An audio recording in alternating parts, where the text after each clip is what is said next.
Hola, bienvenidos a Audiobook, donde encontrarás solo audiolibros, algunos de superación personal, otros de autoayuda, y muchos otros excelentes audiolibros, que te podrán servir en el día a día de tu vida. En esta ocasión te traigo el capítulo 8 del libro escrito por Nick Vujicic, Una vida sin límites. Este gran escritor es una excelente persona con gran talento y mucho éxito, que nació sin brazos ni piernas. Este audiolibro es narrado por Mac. Los anteriores y siguientes capítulos los encontrarás en la descripción de este audiolibro, para que tengas una mejor guía y no te pierdas ninguno. Si te gustó este audiolibro, te invito a que te suscribas, dejes un comentario y lo compartas con otras personas. Te aseguro que con todo el gusto estaré leyendo sus comentarios y respondiendo a la mayor brevedad. Recuerda que es muy importante que te suscribas, para que te llegue la notificación cuando suba los siguientes capítulos y más audiolibros.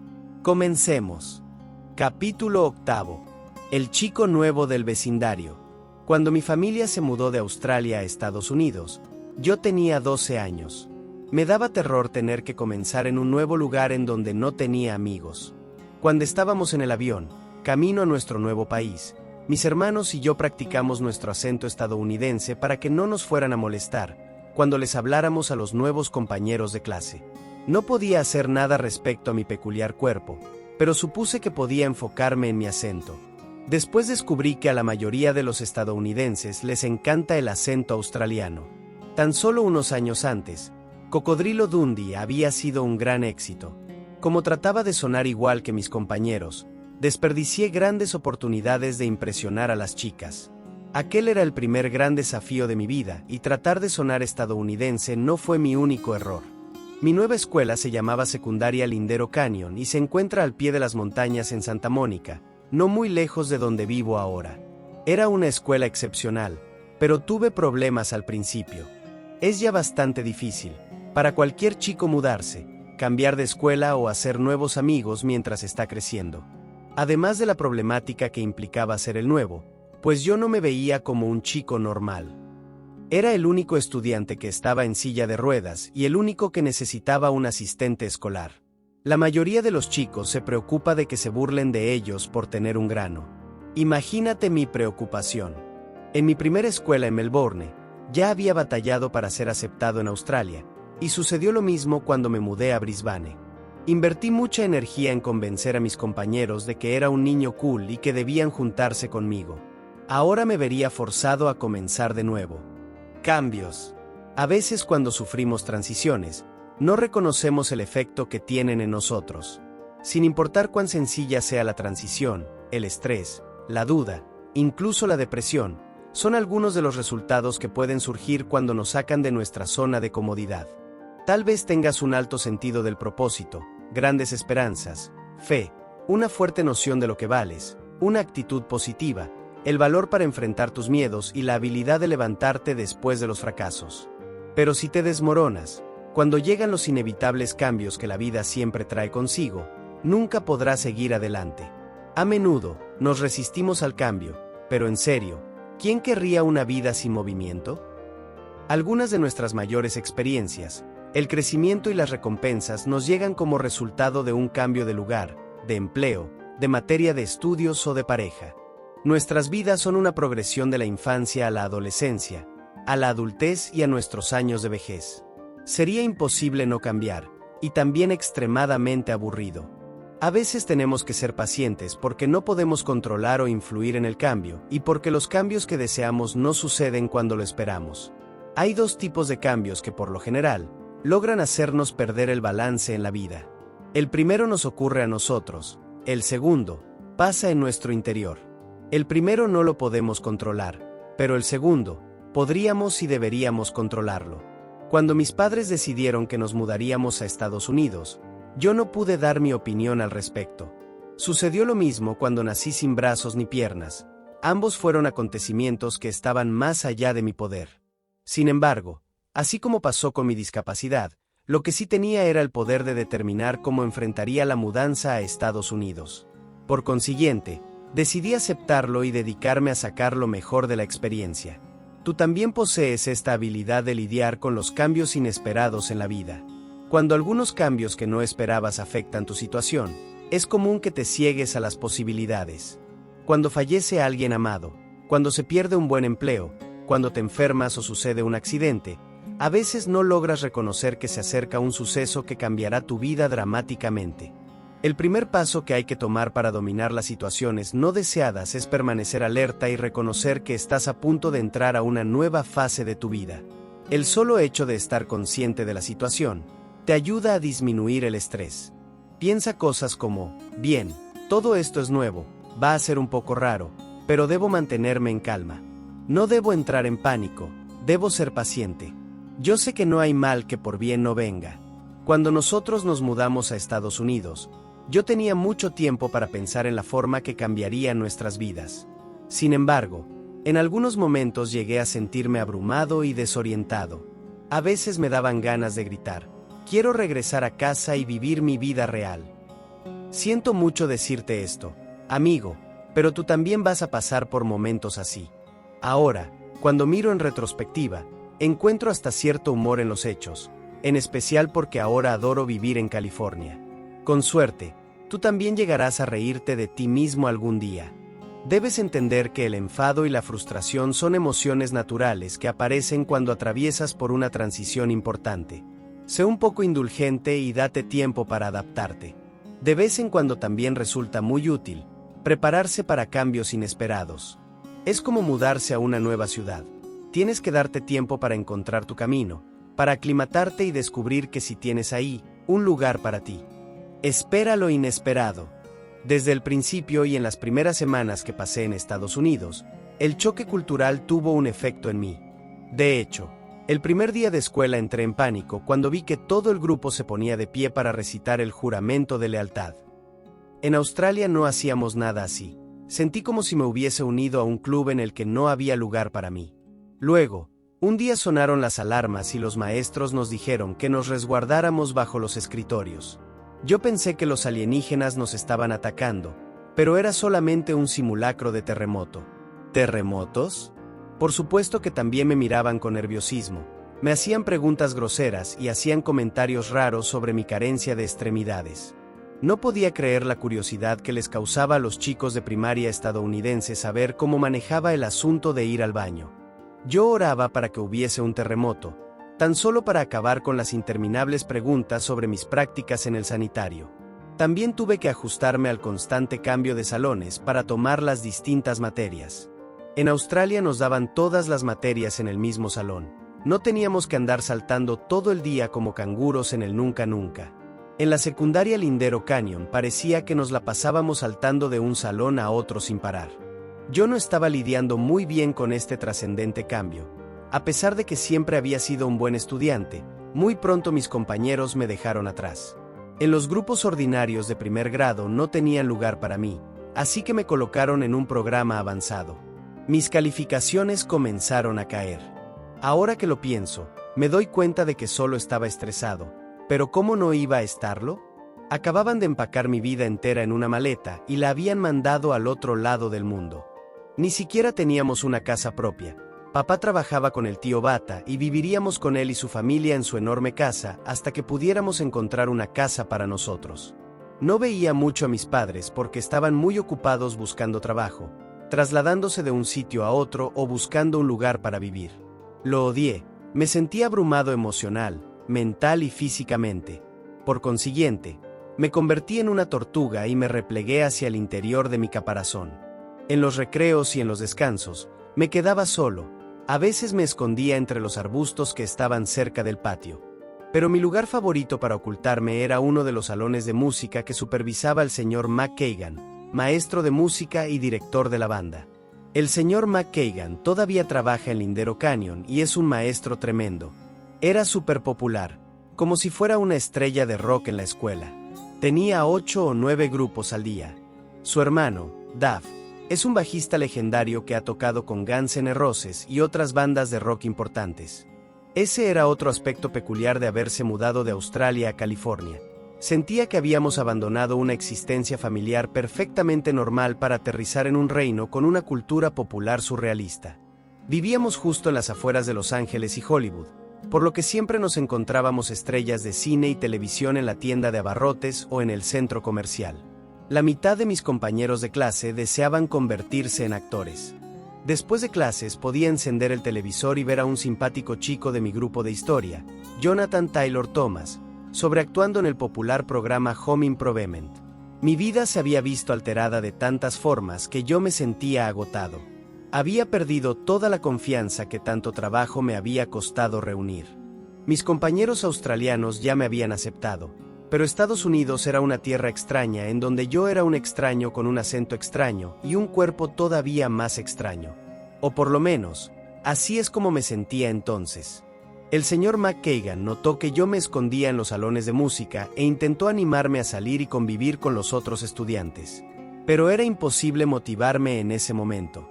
En lugar de enfocarme en ajustar mi actitud y mis acciones, estaba luchando contra un cambio que no podía controlar. En serio, yo ya sabía cómo eran las cosas.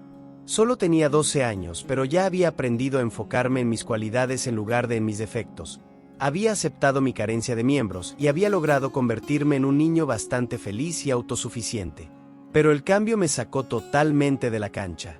¿Alguna vez has notado que cuando entras en uno de esos periodos de transición importantes en la vida, tus sentidos se agudizan? Cuando pasas por un rompimiento muy duro, ¿no te parece que todas las películas y programas de televisión tienen un mensaje oculto para ti? ¿Acaso no parece que todas las canciones de la radio hablan sobre ti y tu corazón herido? Esas emociones y sentidos agudizados pueden ser herramientas de supervivencia que se activan cuando estás bajo estrés o cuando te encuentras en situaciones poco familiares. Te ponen en alerta y pueden ser muy valiosos. Todavía recuerdo que a pesar de lo estresado que me sentía de haber dejado Australia, siempre encontré paz y consuelo al mirar las montañas o al contemplar la puesta de sol en la playa de mi nuevo hogar. Sigo creyendo que California es un lugar hermoso, pero en aquel entonces me lo parecía aún más. Negativo o positivo, el cambio siempre puede ser una experiencia poderosa y aterradora. Es por ello que nuestra primera reacción siempre es rechazarlo. Cuando tomé clases de prácticas empresariales en la universidad, aprendí que la mayoría de las grandes corporaciones tiene ejecutivos a los que se les denomina agentes de cambio. Su trabajo es ayudar a los empleados reticentes a integrarse durante transiciones importantes. Puede ser una fusión, el surgimiento de una nueva división o la implantación de una nueva forma de hacer negocios. Como presidente de mi propio negocio, he podido aprender que cada empleado o empleada tiene su propia forma de lidiar con las nuevas iniciativas o con las modificaciones que se hacen a la misión. Siempre habrá algunas personas que se emocionen ante las experiencias nuevas, pero la mayor parte de la gente se resiste porque ya se siente cómoda con el statu quo o porque temen que sus vidas sufran un cambio perjudicial. Resistente al cambio. Todo mundo sabe que nada se queda como está por siempre, pero por extraño que parezca, cuando sucesos externos u otras personas nos fuerzan a salir de la zona de comodidad, nos sentimos temerosos e inseguros. A veces nos enojamos y guardamos resentimientos. Incluso la gente que se encuentra en situaciones precarias, como una relación violenta, un empleo sin perspectivas o un ambiente peligroso, se niega a tomar un nuevo camino porque prefiere seguir lidiando con lo que ya conoce a enfrentar lo que pueda venir. Hace poco conocí a George, un terapeuta y entrenador físico. Le dije que tenía un problema con mi espalda y que necesitaba algunos ejercicios para fortalecerla, pero que no me sentía motivado a ejercitar porque estaba demasiado ocupado viajando y dirigiendo mi compañía. La respuesta de George fue la típica: oye, pues si quieres seguir lidiando con ese dolor, que se hará peor y peor cada vez, pues entonces, buena suerte. Se burló de mí. Me dieron ganas de darle un cabezazo, pero entonces me di cuenta de que me estaba motivando, forzando a enfrentar el hecho de que si no estaba dispuesto a modificar mi estilo de vida, tendría que pagar las consecuencias. En realidad, me estaba diciendo: Nick, no tienes que cambiar si no quieres, pero la única persona que te puede ayudar a que tu espalda se sienta mejor eres tú mismo. Ahí fui un buen ejemplo de un mal ejemplo, resistiéndome a hacer un ajuste en mi estilo de vida. Pero hay personas en condiciones mucho peores que se resisten a realizar cambios que mejorarían muchísimo sus vidas. La mayor parte del tiempo tienen miedo incluso de abandonar las situaciones más terribles, solo porque eso significaría salirse de una experiencia que ya les es familiar. Hay mucha gente que se niega a aceptar la responsabilidad de su propia vida. El presidente Barack Obama remarcó la importancia de la responsabilidad personal, cuando dijo: nosotros somos el cambio que hemos estado esperando. Pero hay algunas personas que luchan contra la corriente, incluso cuando ésta amenaza con ahogarlas. Para algunas personas es mucho más difícil hacerse responsable que abstenerse de actuar. Cuando la vida te da una carta que arruina tu mano y modifica tus planes, puedes culpar al universo, a tus padres, al niño que te robó el sándwich en tercer año. Pero al final, culpar a otros no te sirve de nada. La única forma en que puedes dominar las desviaciones y los cambios que se presenten en tu camino es haciéndote responsable. Mis experiencias me han enseñado que hay 5 etapas fundamentales en la realización de un cambio positivo. Primero, reconocer la necesidad de un cambio. Es triste, pero a veces nos tardamos en reconocer que es necesario hacer un cambio. A pesar de que no es cómoda, nos instalamos en una rutina y escogemos la inacción en lugar de la acción solo porque sentimos temor o porque somos holgazanes. A veces, es necesario que algo verdaderamente aterrador se presente para hacernos reconocer que necesitamos un nuevo plan. Un buen ejemplo es mi intento de suicidio.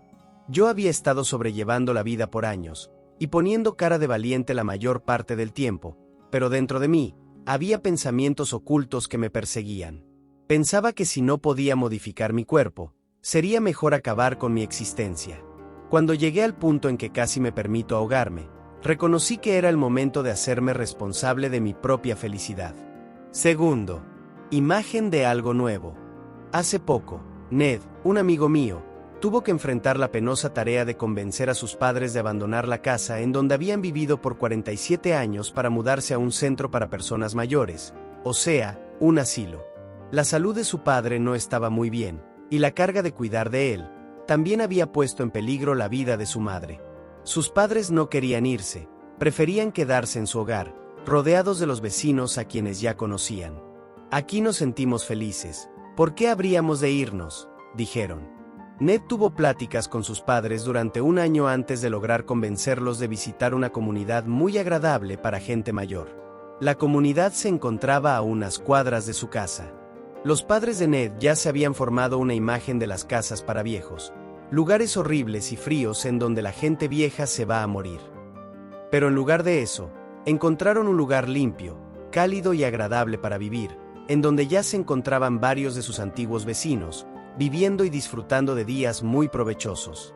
La comunidad tenía una clínica bien equipada con médicos, enfermeras y terapeutas que podían hacerse cargo de los problemas del padre de Ned, problemas que tanto habían afectado a su madre. Cuando los padres tuvieron una imagen del nuevo lugar, accedieron a mudarse. Nunca nos imaginamos que sería tan agradable, dijeron. Si tienes dificultad para cambiarte del lugar en que te encuentras, tal vez te ayude a hacerte una visión clara del sitio a donde te llevará el cambio.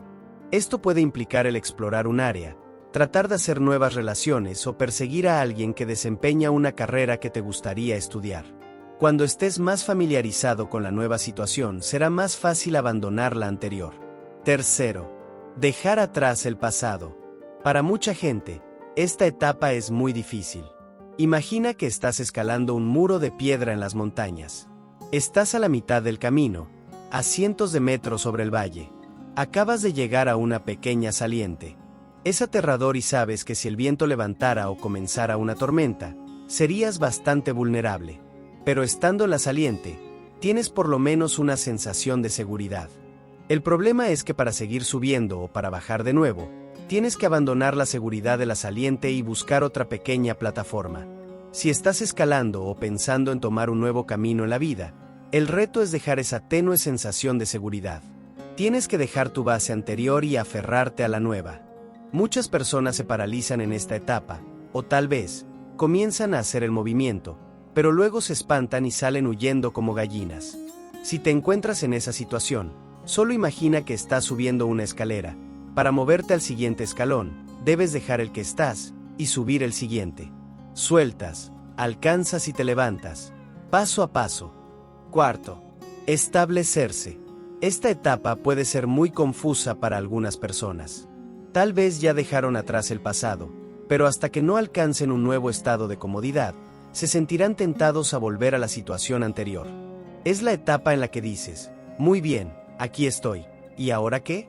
La clave para establecerse es tener mucho cuidado con los pensamientos que rondan tu cabeza. Tienes que eliminar de tu pantalla los pensamientos de pánico como, oh Dios mío, ¿qué hice? Y enfocarte en frases como esta es una gran aventura.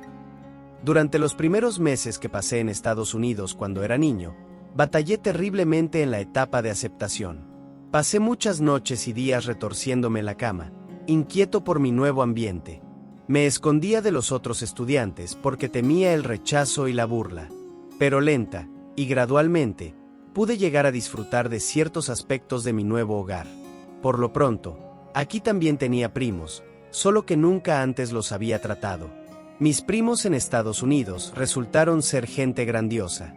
Además, había una playa, montañas y el desierto, todo muy cerca de casa. Luego, justo cuando comencé a sentir que California no era tan malo, mis padres decidieron volver a Australia.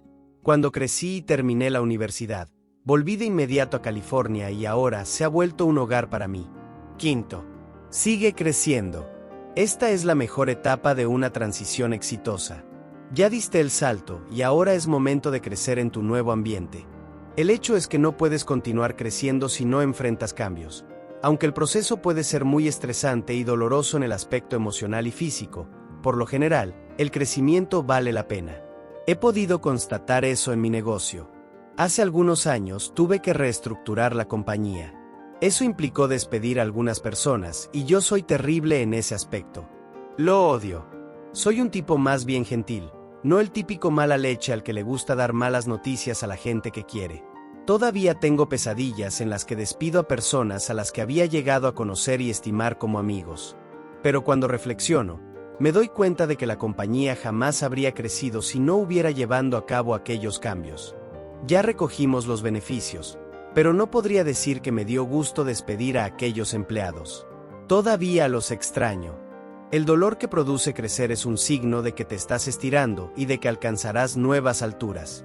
No siempre tienes que disfrutar ese dolor, pero sí debes tener claro que invariablemente vendrá a ti antes de ese gran logro que te llevará a días mejores. Un cambio en el mundo. En mis viajes he tenido la oportunidad de ver a gente que está en cada una de las etapas de cambio. En particular durante la gira a la India en 2008, la cual describí con anterioridad. Me presenté en Mumbai, la ciudad más grande de India y la segunda más poblada del mundo. Antes conocida como Bombay, Mumbai se encuentra en la costa oeste de la India, en el mar Arábigo, y es un importante centro cultural y financiero. En esta ciudad conviven la riqueza y la pobreza extremas, y ha estado en el ojo público porque ahí se filmó la película ganadora del Oscar, Slumdog Millionaire. A pesar de su calidad, la película apenas logra ofrecer una visión superficial de los horrores que existen en las ciudades perdidas de Mumbai y del tráfico sexual que florece en una metrópoli en donde los hindúes y musulmanes son una mayoría sobre la pequeña población cristiana. Se estima que en Mumbai, más de 500,000 de personas son forzadas a vender sus cuerpos. La mayor parte de esas personas es secuestrada en pequeños pueblos de Nepal, Bangladesh y otras zonas rurales. Muchas de las mujeres son devadasi, adoradoras de una diosa hindú, y fueron forzadas por los sacerdotes a practicar la prostitución. Algunos hijras, hombres castrados, también se prostituyen. Los aglutinan en asquerosas vecindades y los obligan a tener relaciones sexuales con por lo menos 4 hombres cada noche. Debido a lo anterior, han propagado el virus del SIDA con mucha rapidez, provocando la muerte de millones de personas. Como parte de la visita, me llevaron al distrito rojo de Mumbai conocido como la calle de las jaulas. Ahí pude ver a mucha gente que sufre y hablar con víctimas de la esclavitud. El reverendo de Baraj, fundador del Desafío Adolescente de Bombay, fue quien me invitó. El desafío trabaja para rescatar a gente de la esclavitud sexual y para ayudarle a encontrar el camino para vidas mejores y más saludables. El tío Dev, como llaman al reverendo, también dirige una casa para huérfanos con SIDA, programas alimentarios, centros médicos, una clínica para la atención del VIH-Sida, una operación de rescate para niños de la calle adictos. Él había visto mis videos y esperaba que yo pudiera servir como agente de cambio en Mumbai. Él quería que yo convenciera a las mujeres que se desempeñaban como prostitutas de escapar de la esclavitud y mudarse a sus refugios. El reverendo de Baraj dice que cada mujer esclavizada es un alma preciosa y una valiosa perla. El desafío adolescente de Bombay es una fuerza tan poderosa en las ciudades perdidas de Mumbai, que los proxenetas y las damas de compañía le permiten al tío Dev y a su equipo de cristianos ir y hablar con ellos, a pesar de que son, en su mayoría, hindúes. A pesar de que el desafío trata constantemente de convencer a las prostitutas, de aceptar a Cristo y abandonar los burdeles para buscar nuevas vidas, los proxenetas y las damas de compañía aceptan su tranquilizante influencia. El ministerio trabaja, paso a pasito, para cambiar los corazones de estas mujeres esclavizadas. La niña promedio es secuestrada entre los 10 y los 13 años. Las consiguen en pequeñas villas rurales y la mayoría de ellas son bastante inocentes. Si la niña muestra reticencia, los reclutadores tratan de convencer a los padres diciéndoles que ganará 50 veces más del salario promedio. O tristemente, a veces solo se la compran a los padres, una práctica bastante común. Las personas que reclutan y transportan a las niñas son solo los primeros eslabones de una larga cadena de abusadores. Cuando las niñas están cautivas, los proxenetas toman el control diciéndoles: ahora trabajan para nosotros, les guste o no. Cuando estuvimos en Mumbai entrevistamos a varias chicas que habían sido esclavas sexuales y que fueron liberadas por el desafío adolescente de Bombay. Por desgracia, sus desgarradoras historias son un lugar común. Si se negaban a ser prostitutas, las golpeaban, violaban y las ponían en pequeñas jaulas que a su vez guardaban en oscuros barracones subterráneos llenos de suciedad. Las mataban de hambre, abusaban de ellas y les lavaban el cerebro hasta amansarlas. Luego, las enviaban a los burdeles en donde les indicaban que habían sido compradas por $700 estadounidenses y que tenían 3 años para trabajar y pagar su deuda como prostitutas. Las exesclavas nos contaron que habían sido obligadas a tener sexo cientos de veces, ya que cada vez que lo hacían, se pagaban $2 a su deuda. La mayoría piensa que no tiene otra opción. Los proxenetas les dicen que sus familias jamás las recibirán de vuelta por la vergüenza que les han causado. Muchas de ellas contraen enfermedades de transmisión sexual o quedan embarazadas como resultado de la prostitución, así que ya no tienen un lugar a donde ir. A pesar de lo horrible que llega a ser la vida para estas jóvenes y mujeres, la mayoría tiene miedo de efectuar un cambio. Sin fe, pierden la esperanza, y entonces, pierden su humanidad. La desesperanza se apodera de ellas y creen que jamás podrán salir de la esclavitud y de las ciudades perdidas. Los psicólogos han detectado frecuentemente esta misma resistencia a liberarse en mujeres involucradas en relaciones abusivas.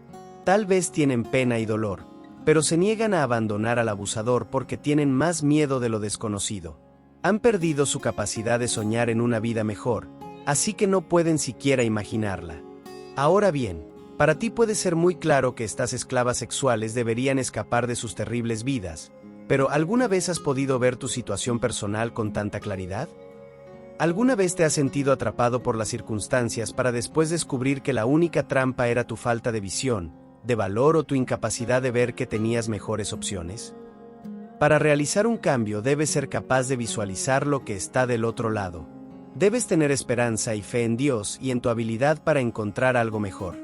El desafío adolescente de Bombay reconoce que las mujeres esclavizadas tienen un problema para encontrar la salida, porque han sido golpeadas, aisladas y amenazadas. Algunos dicen que no pueden siquiera creer que merecen amor o un trato decente. Allá pude ver muy de cerca el sufrimiento en los burdeles y los barrios bajos de Mumbai, así como los milagros que el tío Dev y su dedicado equipo de misioneros logran entre las esclavas sexuales y sus niños, a los que llaman gorriones y que por lo general viven en las calles. Me llevaron de una casa a otra.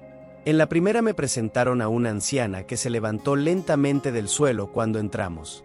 Era una dama de compañía que a través de un intérprete, me invitó a predicar a mis prostitutas e inspirarlas a ser mejores. La dama de compañía me presentó a una mujer que parecía tener unos 40 y tantos años. Me dijo que la habían secuestrado de su casa en un área rural, a la edad de 10 años y que después, la obligaron a practicar la prostitución. Pagué mi deuda y pude liberarme a los 13 años, dijo a través del intérprete.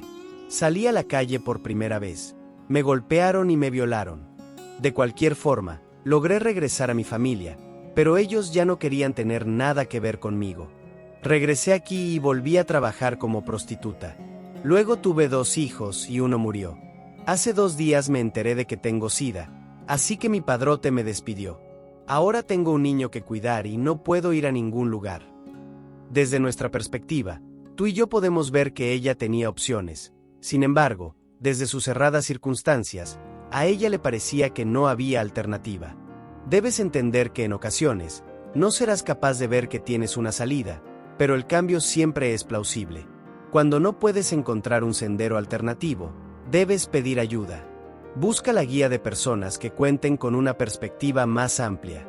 Puede ser un amigo, un miembro de la familia, un consejero profesional o un servidor público. Nunca caigas en la trampa de creer que no hay escapatoria. Siempre hay una salida. Esta mujer en realidad tenía solo 20 años.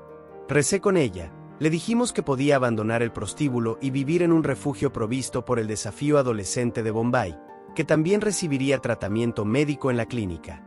Cuando abrimos sus ojos y le mostramos el camino hacia un mundo de mayores cuidados, no solo sintió deseos de cambiar, también encontró la fe. Al escucharte hablar, sé que Dios eligió no curarme el VIH-Sida, porque de esa forma, puedo atraer más mujeres a Cristo, nos dijo. No me queda nada, pero Dios está conmigo. La paz y la esperanza que transmitía su mirada me dejó sin aliento. Era tan hermosa en su fe. Me dijo que sabía que Dios no la había olvidado, que Él tenía un propósito para ella incluso al borde de la muerte. Era una nueva mujer que había podido transformar su sufrimiento en una fuerza benéfica. Entre tanta pobreza, desesperación y crueldad, ella era un radiante ejemplo del poder del amor de Dios y de la fortaleza del espíritu humano. El tío Deb y su equipo de misioneros han desarrollado varios métodos para convencer a las esclavas sexuales de Mumbai de apartarse de sus peligrosas situaciones. Ofrecen cuidado infantil y escuelas para que los niños puedan aprender sobre Jesús y el amor que Él tiene por ellos. Luego los niños hablan con sus madres y les transmiten esta información. Ellas también son amadas y pueden cambiar su vida para bien. Yo te exhorto a recibir los cambios que mejoran tu vida y a funcionar como una fuerza de cambio que ayude a elevar la vida de otros también.